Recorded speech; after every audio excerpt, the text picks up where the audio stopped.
Once you've got your capital out, now you're going to want to start preparing, because when this chaos breaks off, and it's just going to keep getting worse, okay? Now, after that period of 1 to 3 months, they're going to have to let things go back. Once they get us moved over to digital, they're going to have to let things go back to semi-normal so that we don't all revolt. But it's just going to be a succession of worse and worse things happening as we progress towards 2030. Now, once you got the capital out, what are the things you need to focus on, and what do you need to spend that capital on? You need to stockpile 1 to 3 months of food, okay? Stuff to keep you, because you're going to want to shelter in place. You're not going to want to get out in the chaos among all the looting and the rioting. So you need food, you need water, clean water, because I think they're going to shut down the infrastructure to force more suffering and misery on us so that we will comply before they get everything turned back on. So the water may not work. You're going to need access to water. You're going to need medicine. If you're on some type of medication you can't quit cold turkey, you're definitely going to want to have some stockpiles of that for 1 to 3 months. After you've got that taken care of, you're going to need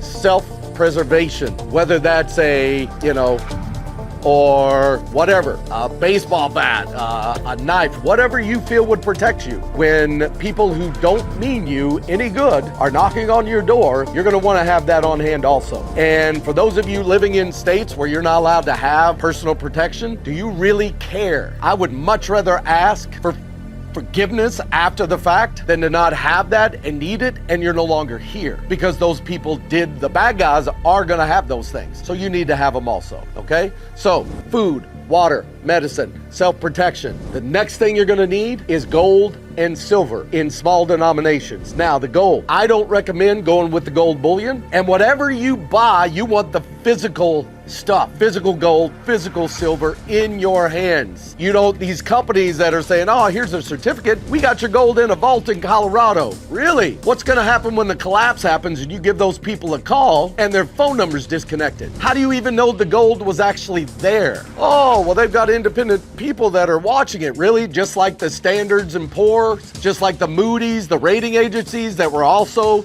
charged with overseeing the ratings of the mortgage-backed securities. So you're going to trust those people? Don't trust anybody but you with your wealth. So you want the physical stuff. Now, I don't advise bullion, gold bullion, because they can come confiscate that. They did that back in the 30s. When things got rough, they outlawed private ownership of gold, and they came and started confiscating it. You don't want that same thing to happen. There's also laws on the books that they cannot confiscate rare, collectible coins, gold, silver, that type of thing. That's because Roosevelt and all his cronies were collectors. So they put those laws in there, those loopholes, to where their stuff wasn't affected. But the common man got all of his gold repossessed. So if you need a connection with that, we've got it. We've got the guy who wrote the grading system that is used globally for collectibles. That's who you want to be buying from, okay? Friend of ours, love to connect you. Get in touch with us.